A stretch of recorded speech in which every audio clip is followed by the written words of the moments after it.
Ouais.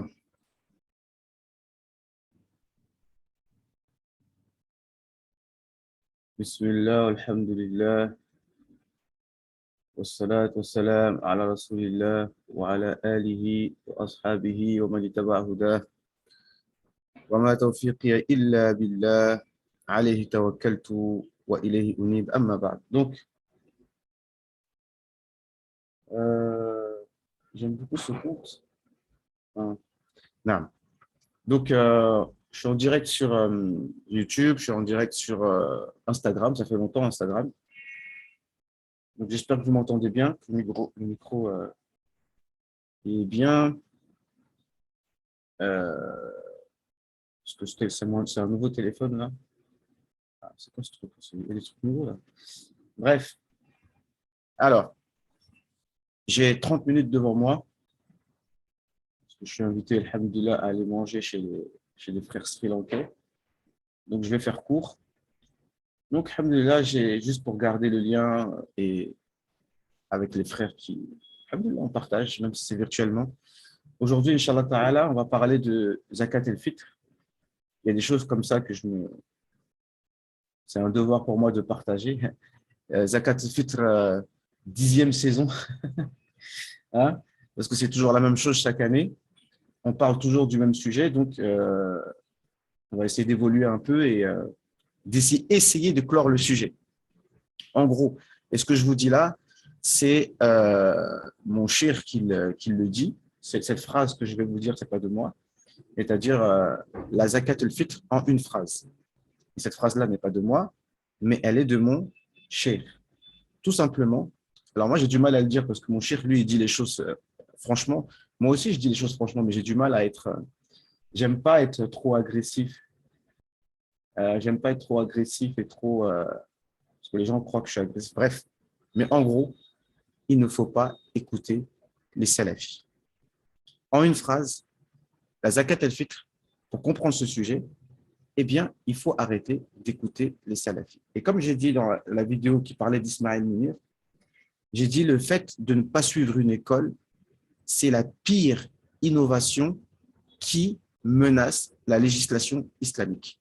Voilà, ça c'est la phrase là, c'est le titre d'un livre écrit par Cheikh El-Bouti, rahimahullah ta'ala. Oh, énorme. Et donc, euh, c'est ça. Parce que et il y a le pile et le face. Le pile, c'est les réformateurs comme Ismaël Mounir et Timira et Islam ibn Ahmed, même s'ils ne sont pas tous pareils, bien sûr. Ousmane Timira, il a fait un live hier qui était plutôt intéressant. C'est-à-dire que moi je dis, il ne faut jamais juger une personne tant qu'on ne s'est pas posé avec lui au calme, discuter. Ça, c'est une chose. Et les histoires de Tekfir, là, ça aussi, on en reparlera. Ça, c'est la base de Daesh. Commencer à dire à un tel, Ismaël Mounir, c'est un kafir, un tel, c'est un kafir. Et si tu ne doutes pas de son coufre, tu es un kafir. Ça ouvre la porte à Daesh. Nous, on ne rentre pas là-dedans. Ça, c'est le ménage des vrais Ahl Sunnah wal Jama'a. D'accord? Donc, bref, qu'est-ce que je disais? Je disais que c'est la pire innovation. Donc, le côté pire, on va dire, c'est les réformateurs qui, pour eux, en gros, hein, là, je grossis le trait, tout est halal. Et le côté face, c'est les salafis, chez qui, en gros, tout est haram. On va expliquer ça vite fait avec Zakat al-Fitr. Je n'ai pas révisé. Tout le monde connaît le sujet par cœur, d'accord? Je n'ai pas besoin de vous faire un cours sur Zakat al-Fitr. Mais tout ça pour dire de manière un peu anecdotique, on a Salam alaikum, Ziad, numéro 6. Ah oui, Makelele, il est là. Il fait le boulot. Milieu récupérateur. Non, je récupère un peu les âmes perdues. Bref, non. Donc, je disais, Abu Ishaq al-Huwaini, hafizahullah ta'ala, il a fait un post, là récemment, en disant que voilà, là, yajouz, ikhraj, zakat al-fitr, نقودا هل تمشون وراء النبي خلف النبي صلى الله عليه وسلم أو تمشون تمشون خلف أبا حنيفة أو أبي حنيفة أبا حنيفة. Non. Donc, il est interdit, comme ça, il dit interdit ce n'est pas permis de donner la zakat el-fitr en argent parce que le prophète sallallahu alayhi wa sallam a dit tel et tel, le hadith, est-ce que vous suivez le prophète alayhi wa sallam ou bien est-ce que vous suivez Abu Hanifa? Voilà. Et ça, c'est un exemple parmi tant d'autres. Je ne sais pas comment appeler ça, mais on appelle ça une innovation dangereuse, cette sorte de méthodologie dans la compréhension du fiqh. Et je vais être obligé de toujours le dénoncer, toujours avec calme, toujours posément et scientifiquement, mais on va être obligé de dénoncer parce que ça nous ramène à des problématiques, ça nous ramène à des polémiques, ça nous ramène effectivement à la division, tout simplement. Parce que tout simplement, et vous le savez, je ne vais pas vous faire un cours sur Zakat el-Fitr. La plupart, donc il n'y a que Abu Hanifa qui autorise de donner la zakat en argent. Mais Abu Hanifa, c'est qui?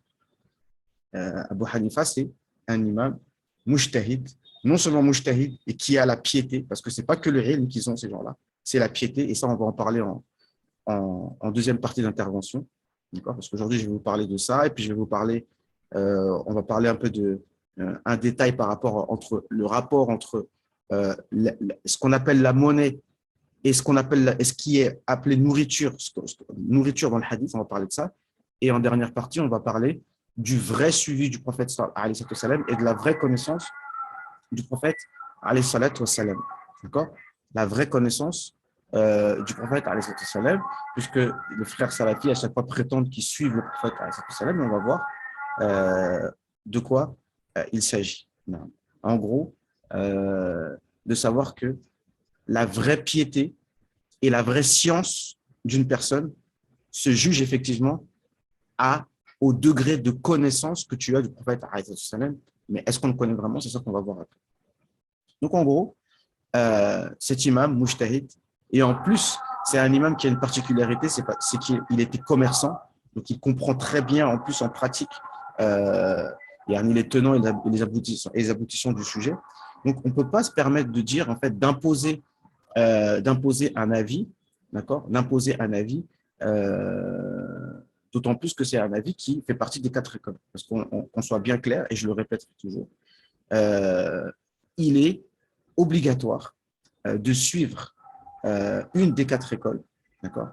Il est obligatoire de suivre une des 4 écoles, et ce n'est pas, il y a une différence entre ce qu'on appelle le taqlid et l'iqtida, d'accord. Le fait de taqlid, c'est-à-dire de copier quelqu'un dans notre pratique religieuse, et l'iqtida, c'est de suivre quelqu'un. Ce sont deux choses différentes. Mais il faut bien comprendre et être conscient du travail qui a été fait et au fur et à mesure des siècles. Ce n'est pas seulement l'imam Abu Hanifa. Mais comme vous le savez, l'imam Abu Hanifa, moi je ne suis pas hanafite, mais il avait ses 2 élèves, d'accord. Il avait ses 2 élèves, Abu Yusuf et l'autre, comme vous connaissez, qui eux-mêmes. Alors, comment ça se passait? Subhanallah. En fait, par exemple, le cheikh Imam Abu Hanifa, il venait avec une sorte de bahth, ça veut dire une mas'ala, qu'il avait bien écrite, etc., présentée. Il l'a donnée à ses élèves, mais ses élèves, c'était vraiment des gens, des ulama. Et eux, ils vérifiaient tout ce qui avait été dit. Et Mohamed Shaybani, c'était peut-être Abu Yusuf et Mohamed Shaybani, qui ils étudiaient, ils travaillaient ce que l'imam avait dit, et ensuite ils rendent la copie, si vous préférez. Et en fait, c'était vraiment un travail collégial qui a été fait. Et c'est ça qui a été fait depuis à travers les siècles.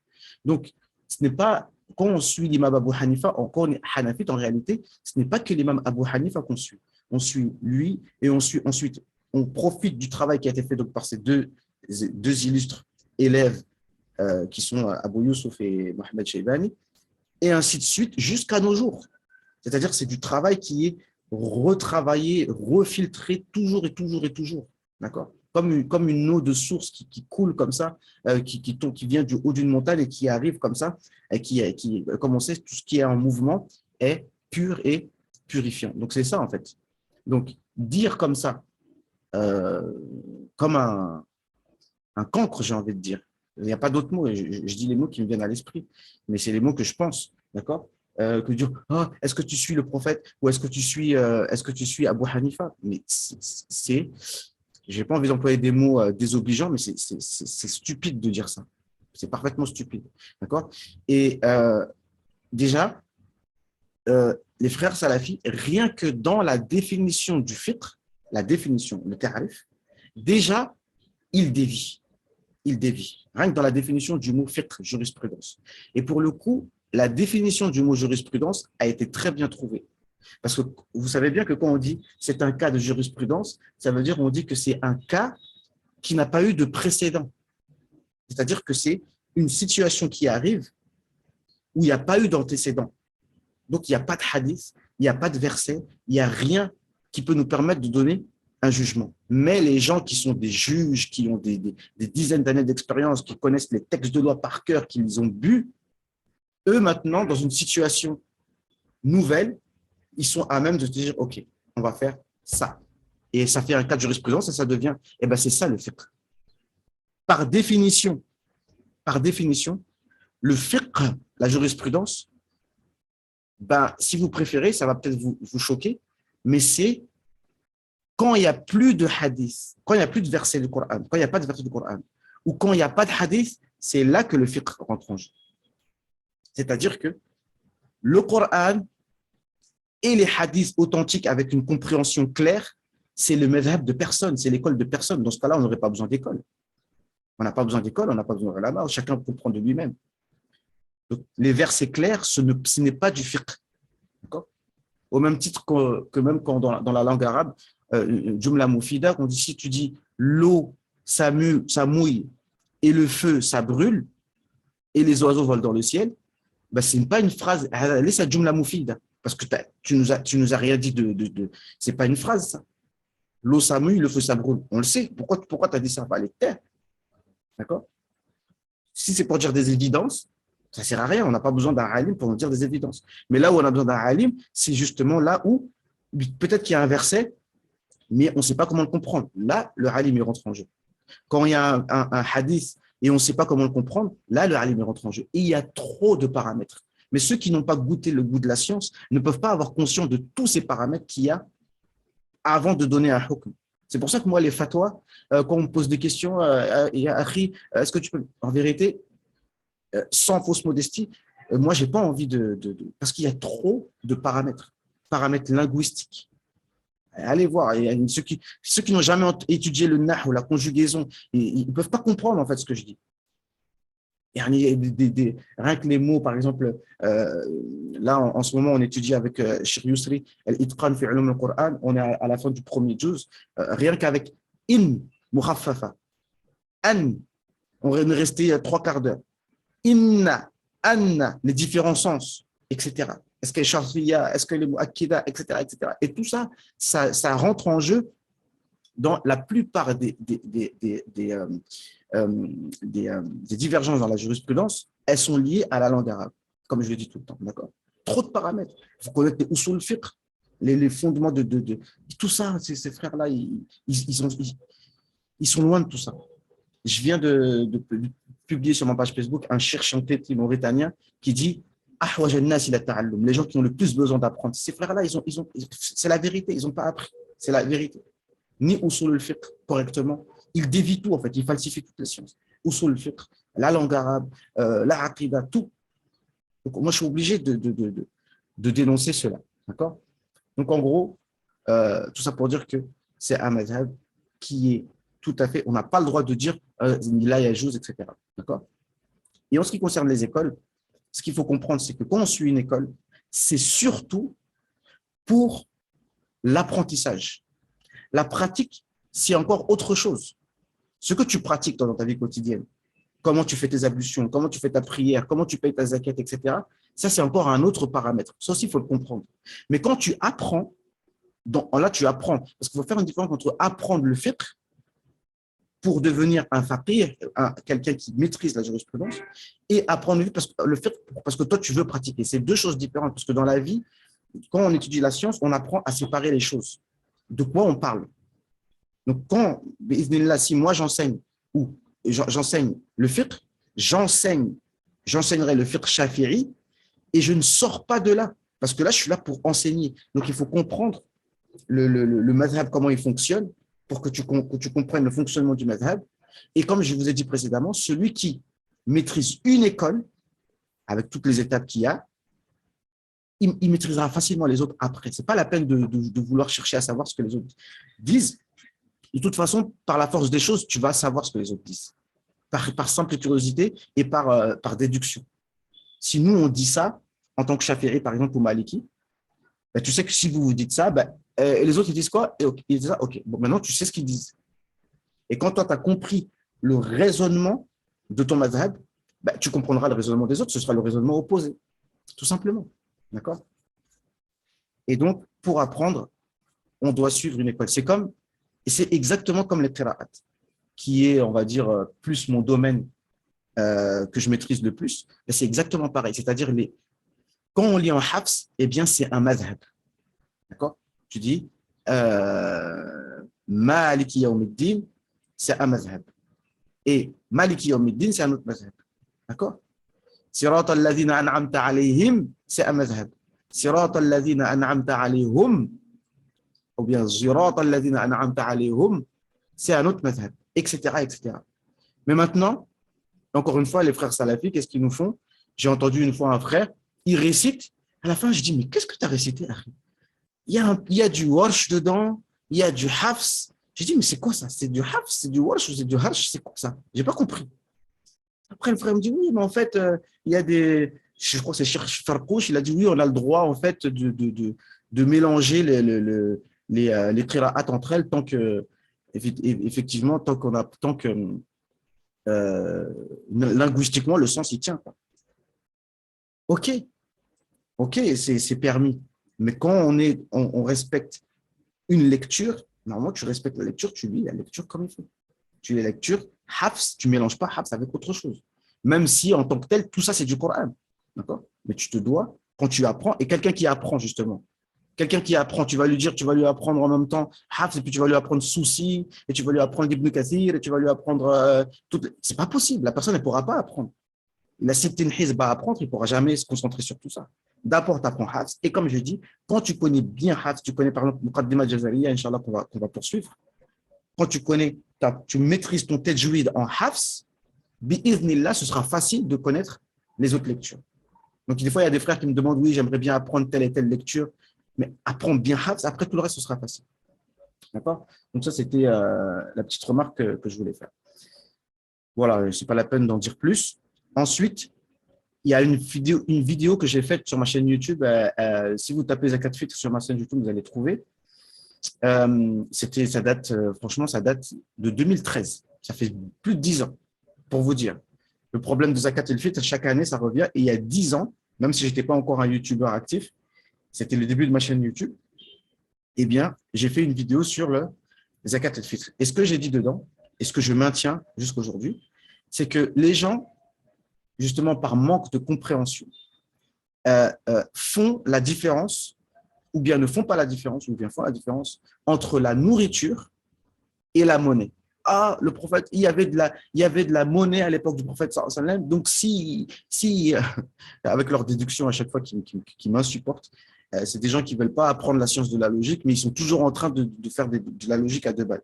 Mais s'il y avait s'il y avait de la monnaie à l'époque du prophète sallallahu alayhi wa sallam, donc ça veut dire que faut pas payer en monnaie, donc ceci et cela, des déductions bidons. D'accord? Oui, il y avait de la monnaie à l'époque du prophète sallallahu alayhi wa sallam qui était le zahab, dinar, dirham, dinar d'or et le dirham de fidda en argent. Mais ce qu'il faut comprendre, c'est que la monnaie en islam, et avant d'être de la monnaie en islam, c'est la monnaie depuis que la terre est terre, comme on dit chez moi. Depuis que la terre est terre, la monnaie, c'est les choses qui sont citées dans le hadith prophétique qui parle des ribawiyat, qui parle des choses sur lesquelles il y a riba. Alors, soyez concentrés. En gros, pour faire simple, les dattes, c'est de la monnaie. Eh oui. L'orge, c'est de la monnaie. Le blé, c'est de la monnaie. Qu'est-ce qu'on dit en français? Ah, j'ai du blé. C'est vrai ou pas? j'ai du blé. Tu as du blé. Ben, ça veut dire que tu as quoi? C'est du blé. Ben, la céréale, là, ben, c'est de l'argent. C'est de la monnaie. Ben oui. Et un salaire, quand on dit un salaire, ça veut dire que c'est un sac de sel qu'on te donnait. Et le sel aussi, c'est de la monnaie. Donc, le sel, c'est de la monnaie, on te dit un salaire. Mais ça, avec notre fin des temps de Dajjal qu'on est, on n'est même plus conscient de ces choses-là, de ce que c'est de la monnaie. Et normalement, nous, les musulmans, on doit toujours garder le cap parce qu'on a le prophète, alayhi salam. Mais les gens qui n'ont pas le nour du prophète, alayhi salam, dont on va parler après, ils ne peuvent pas comprendre, en fait. Ils ne peuvent pas comprendre. Ils n'ont pas le nour du prophète, alayhi salam, et ils ne prennent pas de ceux qui ont le nour du prophète, alayhi salam, qui sont les 4 imams, et qui veulent faire leur ijtihad à eux. Soit du côté des coranistes, de tout est halal, soit du côté des salafistes, de tout est haram. Les deux, c'est de l'égarement. Si tu suis les 4 imams, tu as le ilm et le nour qui va avec. Parce que tout est avec chez notre transmission. D'accord? Donc, quand le prophète dit dans le hadith qu'on donne du aqit, du lait en poudre ou bien des dattes, etc., etc., mais il faut savoir que ces dattes-là qu'on donne, eh ben, ça peut être de la monnaie au même titre que de l'or et de l'argent. Et oui, il faut le savoir.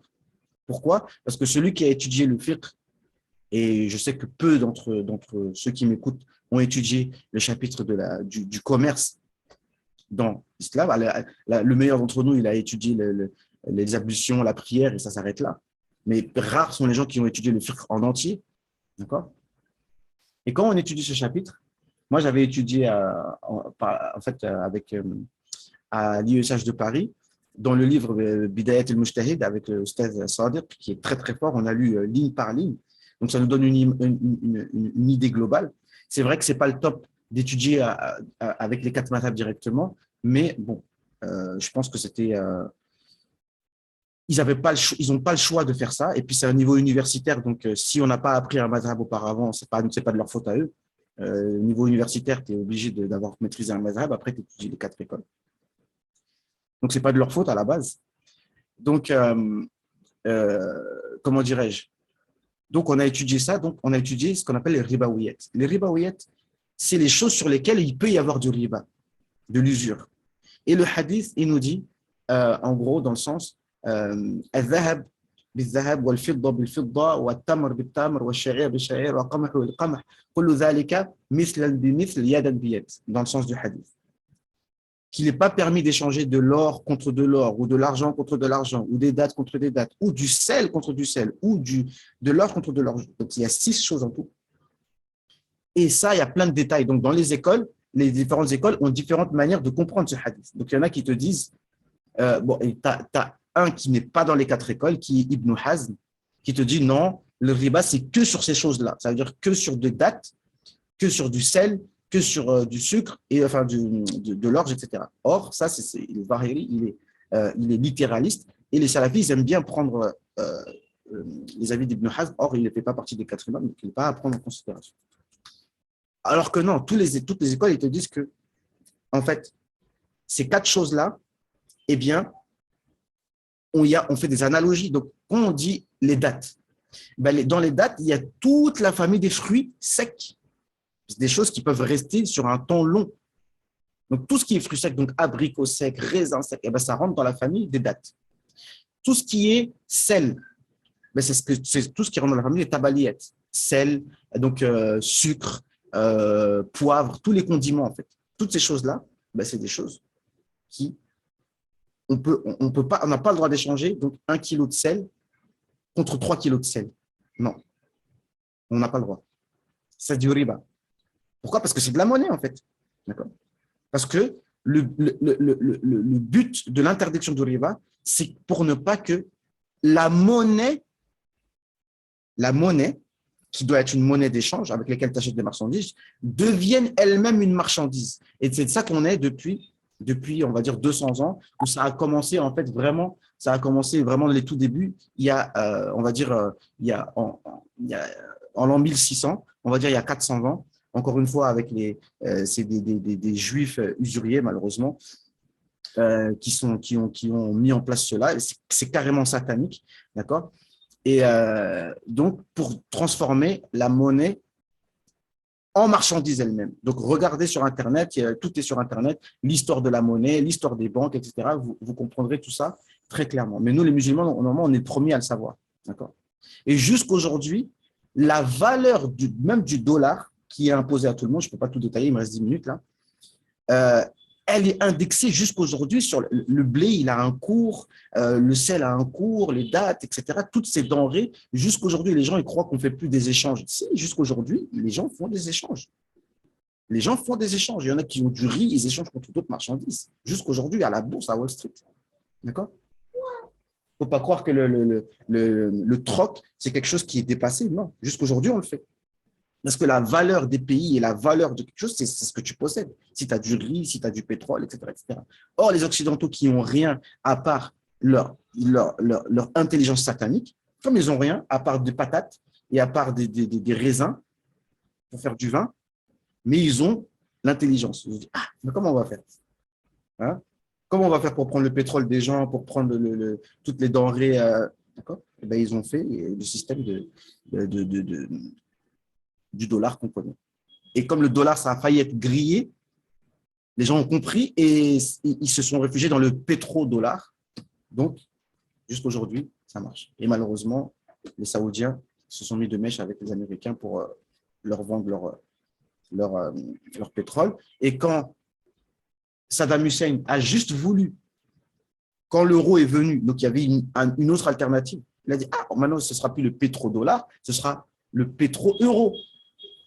Ils l'ont pendu le jour de Eid, je ne sais plus quelle année, c'était il y a presque 10 ans maintenant, pour montrer que ça, là, c'est la ligne rouge. Kadhafi, pareil, même s'il était à moitié fou, quand il a voulu faire le dinar d'or, il a dit c'est mort. On lui a dit non, non. Et Hitler, comme je vous ai dit hier ou avant-hier, c'est la même chose. Il a interdit l'usure, il a interdit les loges maçonniques, etc. Ils ont dit tu dois disparaître. Et Poutine, lui aussi, il résiste à tout cela. Pour ça, moi, vous avez remarqué ma chichia tchétchène de Russie. Parce que quand on va se faire envahir par les Russes, vous allez voir que moi, j'ai déjà ma chichia russe. Moi, je suis de la famille. Kakdila, moi, je commence déjà à parler russe. Il y a plein de Russes ici en Égypte. Donc, Karachot, Kakdila, Karachot, on est ensemble. Bref,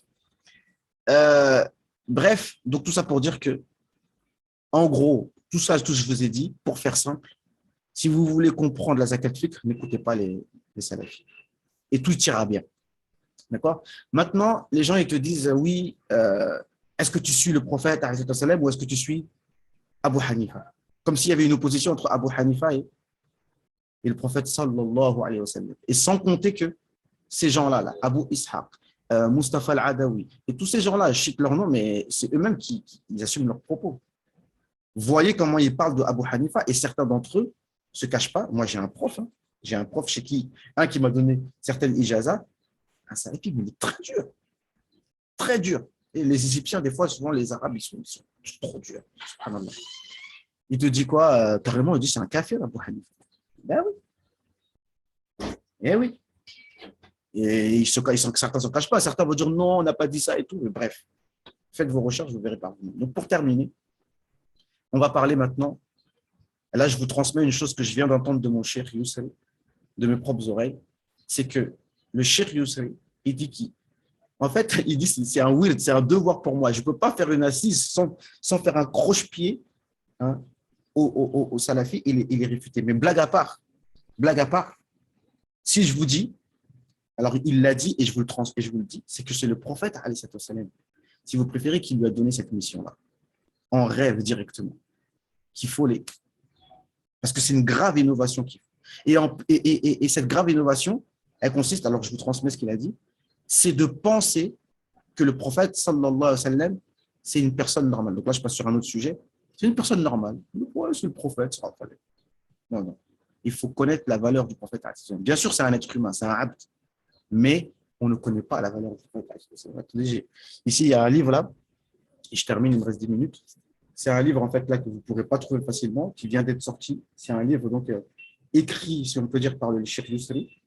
En fait, c'était l'explication d'Ala il-Khayrat qu'il a fait à l'oral et qu'un de ses élèves a mis par écrit. Et donc là, il explique les différentes salawats des awliya, c'est-à-dire les prières sur le prophète qui ont été faites par des pieux. Je vous ai parlé de celle de Ali, radiallahu anhu, et ici, il a cité celle de Ibn al-Arabi. Donc, je vous explique, en fait, pour vous comprendre où est-ce que je veux en venir. C'est que Ibn al-Arabi, comme vous savez, beaucoup de gens disent que voilà, c'est un mécréant, il disait des choses que les gens ne comprenaient pas, etc., etc.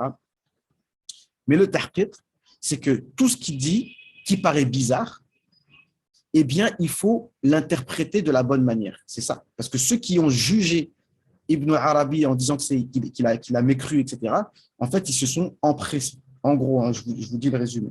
Mais que, d'ailleurs, Cheikh Yousri, il a un livre qui s'appelle Futuhat Yousriya, donc il explique Aqidat al-Awam, il explique Al-Kharida, et à la fin, il met la Aqidah de Ibn Arabi, qu'il a écrit quand il était, si on peut dire, quand il avait l'esprit lucide, entre guillemets.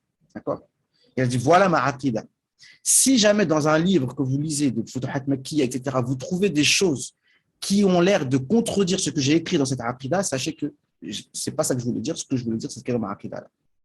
Donc ça, déjà, en gros, pour qu'on comprenne. Après, je ne suis pas là pour défendre Ibn Arabi particulièrement, mais c'est un grand pieux et je vous mets juste en garde de traiter et de penser à mal des pieux de cette Ummah parce que c'est, je ne vous menace pas, mais c'est dangereux pour vous.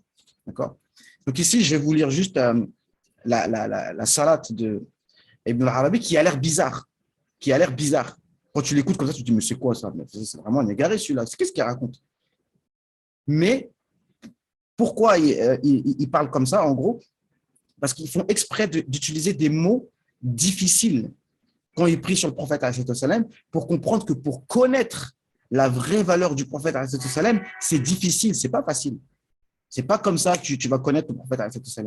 La valeur du prophète, ça fait partie du ghaib. Et nous, on croit en l'invisible. Or, les autres frères salafis, on dirait qu'ils ne croient pas en l'invisible. Dès que tu vas leur dire « Oh, j'ai fait un rêve » ou « Oh, j'ai vu un truc » ou « Il y a un truc spécial qui s'est passé », tu dis « Oh non, non, non, c'est quoi le dalil? C'est quoi la preuve? C'est pas vrai. » C'est quoi votre problème? Vous êtes comme saint Thomas ou quoi? Vous croyez que ce que vous voyez? C'est quoi le problème en fait? Non. Et donc, ici, la prière, elle dit quoi? Allahumma salli ala al-dhat al-mutalsam wal-ghaib al-mutamtam. Mutamtam, c'est un mot facile. Hein? C'est vrai que le mot, il a l'air bizarre, mais c'est wal-ghaib al-mutamtam wal-kamal al-mukattam lahut al-jamal wa nasut al-wisal wa tal'at al-haq wa ayn al-insan al-azal fi nashri min man la yazal fi qab nasuti wa sal al-qurb. اللهم صل به منه فيه عليه يا عظيم أنت العظيم قد همني أمر عظيم وكل أمر يهون بأمرك يا عظيم. Je ne vais pas l'expliquer, mais ceux qui sont arabophones, ils ont vu que c'est des termes qui ont l'air lourds et je n'ai pas le temps d'expliquer parce que je dois vous laisser. Mais tout ça pour dire que ceux-là, et même celle Ali aussi, il a fait une prière sur le prophète, les mots des fois sont compliqués. On dirait qu'on ne comprend pas où est-ce que la personne veut en venir. Parce que des fois, effectivement, si on dit aux gens la vraie nature ou la vraie valeur du prophète, les gens ils vont dire, comment ça? De quoi tu me parles? On soit bien d'accord, le prophète est un abd, c'est un serviteur, créature d'Allah subhanahu wa ta'ala, mais pas n'importe quel abd, pas n'importe quel serviteur. Subhanalladhi asra bi abdi, c'est le plus grand honneur. لن يستنكف المسيح أن يكون عبدا لله ولا الملائكة المقربون. Jamais une personne va être diminuée si tu dis que c'est un serviteur d'Allah. C'est un honneur d'être un serviteur d'Allah, mais pas n'importe lequel. Mais pas non plus le fils d'Allah ou pas non plus une divinité, non, jamais. Mais la ya'rifu qadra an-nabi illa rabbul ali. Personne ne connaît la valeur du prophète sauf Allah subhanahu wa ta'ala. Et donc, le cheikh il nous dit que ici, les savants auparavant employaient des termes pas clairs, mais que les pieux comprennent et les savants comprennent. Parce que des fois, celui qui est intelligent, tu n'as pas besoin de tout lui dire et puis tu ne dis pas les choses aux gens de la masse comme ça pour que les gens ils disent ils croient n'importe quoi. Mais il a dit, le cheikh, je vous transmets, à l'époque des Wahhabis, que j'appelle les Wahhabotainistes ou les pseudo-salafis ou les salafis, on va les appeler salafis, Au moins, c'est un terme qu'ils agréent. Moi, je n'ai pas envie de leur donner des termes qui ne leur plaisent pas, etc. Mais pour être précis, c'est des wahhabites et surtout des taïmistes. Parce que tout ce qu'il dit Ibn Taymiyyah, c'est ça qu'ils disent. Donc, à chaque fois que je dis une phrase, ça me ramène sur autre chose. Mais Ibn Taymiyyah aussi, on en parlera. D'accord. Mais voilà, alam, justement, il y en a qui l'ont vu en rêve, des pieux à Sha'ira, ils en ont vu deux Ibn Taymiyyah, subhanallah. Un, subhanallah, en plus, il était noir, subhanallah. Ils l'ont vu noir, il y a une foncée de peau très mince. Mais il était plutôt dans une bonne situation. Et il y en avait un deuxième Ibn Taymiyyah. Et ce deuxième, lui, l'interprétait en disant que c'est Ibn al-Qayyim, ses élèves qui ont transmis d'Ibn Taymiyyah toutes ces innovations. Alors que, a priori, Ibn Taymiyyah s'est repenti de tout ça. A priori. D'accord. Il y a une déposition qu'il a faite, elle est écrite et rapportée par Ibn Hajar al-Asqalani, donc ce n'est pas n'importe qui s'est repenti de tout ça. Mais bref. Toujours est-il que les gens continuent à prendre. Alors, qu'est-ce que je disais? Cheikh Yusri a dit à cette époque où les gens négligent le prophète, il y a cette époque où on a besoin maintenant, c'est une époque de fitna, où on a besoin de connaître qui est le prophète et de prendre de sa lumière. Cette lumière que lui, il a pris d'Allah subhanahu wa ta'ala. Donc, le tawassul, etc. Toutes ces choses-là. On en a besoin parce qu'on a besoin d'Allah. Mais on passe par le prophète. Akhi, le son, s'il te plaît. Médiane, le son, s'il te plaît. Non. Et donc, en gros, c'est ça, je vous transmets. Qu'on connaisse la valeur du prophète. Donc, je vous encourage à lire Dala'il al-Khayrat et El-Burda et tous ces livres de ce genre qui nous permettent de connaître le prophète parce que c'est ça. Parce que le ilm, ce n'est pas seulement des informations, c'est de lumière. Et sans la lumière prophétique, eh bien, on ne pourra jamais rien comprendre. Et c'est ça le problème de ces frères-là. Salafi, moi, j'ai fait l'expérience de débattre avec eux. Justement, on te dit qu'il ne faut pas débattre. Mais effectivement, eux, les salafis, là, et je vais terminer peut-être sur ça, eux, il ne faut pas qu'ils débattent. Ni il faut débattre avec eux, il ne faut pas qu'ils débattent. Mais les réformistes, peut-être. Parce qu'eux se croient intelligents, ils croient avoir des dalils. Au moins, ils font l'effort d'essayer de réfléchir, même si c'est bidon aussi. Mais si tu restes poli, courtois avec eux, tu peux les avoir. D'accord? Et vraiment, je voulais vous partager ça parce que j'ai trouvé là sur Abdullah Rouji, il faudrait que je le contacte. Il a fait un débat avec un Ismaël Mounir d'Égypte. Et wallah, c'est extraordinaire ce qui s'est passé. Encore mieux que celui que j'avais montré avec Oussama Al-Azhari et Ali Habib Jeffrey. Encore mieux. Parce que Abdullah Rouji, il est vraiment. Non seulement il est calé au niveau du ilm, mais en plus, il parle avec le dialecte égyptien comme il faut. Tu vois? Il est vraiment bien approprié pour ces gens-là. Les laïcards et les réformistes, parfait. D'accord? Et le débat avec Islam Bukhari, alors là, c'est extraordinaire. Extraordinaire. Tout ça pour dire que eux, donc c'est la preuve déjà qu'on peut faire des débats. Et ce qu'il faut signaler, c'est qu'il a été, Abdullah Roujdi, désigné par les chouyours Mashirat al-Azhar. C'est-à-dire, ils ont réfléchi, bon, qui va faire le débat contre lui? Ils ont dit, Abdullah Roujdi. C'est-à-dire, ils l'ont choisi. Donc, même quand tu fais un débat avec les personnes, ce n'est pas n'importe qui fait n'importe quoi comme il veut. Par exemple, Anna Ali, l'autre là, Ismaël Mounir voulait faire organiser un débat entre Anna Ali et d'autres. Mais même Anna Ali, s'il ne voulait pas, par exemple, il aurait pu désigner quelqu'un d'autre. Tu vois, quelqu'un, par exemple, le frère de la chaîne Jésus musulman, par exemple, moi, je le signe, lui. Je dis, ramène-le contre Bob l'éponge, là, et il allait en faire qu'une bouchée de lui. D'accord? Et là, au moins, tout le monde aurait été au clair. Ils sont chauds, eux, c'est des débatteurs, hein, les frères du collectif Haïfia. Ah, viens pas les tester, eux, ils sont aiguisés depuis des années. Eux, c'est leur boulot. Mais eux, les salafis, ils ne sont pas faits pour débattre de toute façon. Donc, débat pas. Et s'il vous plaît, ne débattez pas. S'il vous plaît, ne répondez pas à Ismaël Mounir, s'il vous plaît, parce que vous aggravez les choses. Parce qu'eux, ils aiment que tu leur dises « Ah, c'est un café, c'est un café. » Maintenant, les frères me disent « Alors, tu dis que c'est un café. » C'est ça qu'ils veulent, justement. Et justement, Abdullah Roujdi, il lui disait à Ismaël Bukhari, les gens de l'Azhar, ils n'ont pas fait ton tekfir. Parce que l'institut de l'Azhar, ils ne sont pas là pour faire le tekfir des gens. Mais par contre, il a été en prison, hein, Islam Bukhari. Et c'est moi ce que j'ai dit clairement, Ismaël Mounir et Bob l'éponge et toute leur équipe, là, leur place, normalement, c'est en prison. Moi, je ne dis pas qu'ils sont de tekfir. Tu prends, tu restes là-bas. Sinon, tu te tais, ou soit tu restes, on t'enferme. Comme ils ont fait à Ibn Taymiyyah aussi, au passage. Et tu restes en prison. Parce que tu es là, tu fais des milliers de vues, etc., pour raconter n'importe quoi. Tu vas aller au cachot, mon ami. Mais le tekfir, nous, on ne rentre pas là-dedans. Donc, toi, c'était juste pour dire ça. Et que, pourquoi je suis arrivé là? Pour dire que euh, les frères, ces frères salafis, là, voilà, c'est des gens qui ne comprennent pas. Ils ne comprennent pas. D'accord. Donc, tu auras beau leur expliquer, déjà, au niveau du ilm, déjà, eux-mêmes, ils n'ont pas. C'est pareil quand on dit, oui, Ismaël Mounir et tout, ils n'ont pas les fondements. Fondements du hadith, fondements de ijma, fondements de ceci, ils n'ont pas les bases. Mais c'est pareil de l'autre côté. Ils n'ont pas les bases. D'accord. Donc, tout ça, je ne cesserai de le dire et de le transmettre. Alhamdulillah Rabbil Alamin. Donc, celui qui a des remarques constructives par rapport à ce que j'ai dit, je suis à l'écoute. Je suis à l'écoute. Moi, je suis là pour. Mais sinon, voilà. Donc, je transmets pour ceux qui veulent apprendre.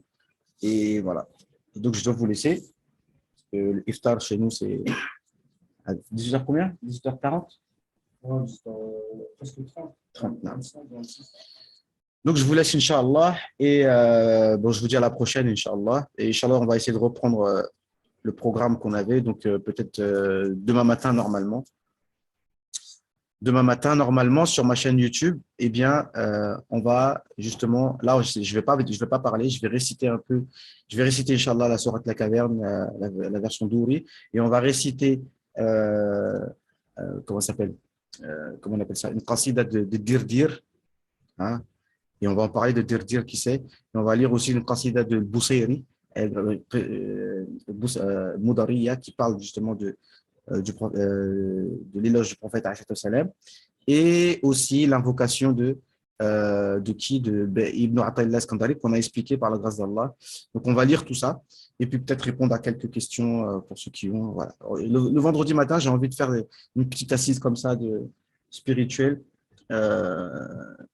Voilà. Donc, là, on va essayer de tenir ça. Je vous demande des doigts. Naam. Qu'Allah nous permette d'être constant et d'être déterminé. Et le mois n'est pas terminé, hein. Hier, avec Shrifsher, on a terminé la 4e ou la 5e khatma. Et Inch'Allah, on va en faire encore une avant que le mois termine. Il reste encore 4 jours. On a le temps de faire un tour du Coran parce que le Ramadan aime le Coran. Ce n'est pas du blabla. D'accord. Et toute l'année et toute notre vie, le livre d'Allah subhanahu wa ta'ala, c'est vraiment la base, la source de toutes les sciences. Donc, je répète, le Coran, le livre d'Allah subhanahu wa ta'ala et la prière sur le prophète et la connaissance du prophète avec ça, on sera guidé pour de vrai. Pas comme ils disent les autres, le Coran ou Sunna, ils n'ont ni Coran ni Sunna. Désolé de le dire, mais c'est la vérité. Non. سبحانك اللهم وبحمدك نشهد أن لا إله إلا أنت نستغفرك ونتوب إليك نستغفرك ونتوب إليك نستغفرك ونتوب إليك سبحان ربك رب العزة عما يصفون وسلام على المرسلين والحمد لله رب العالمين. السلام عليكم.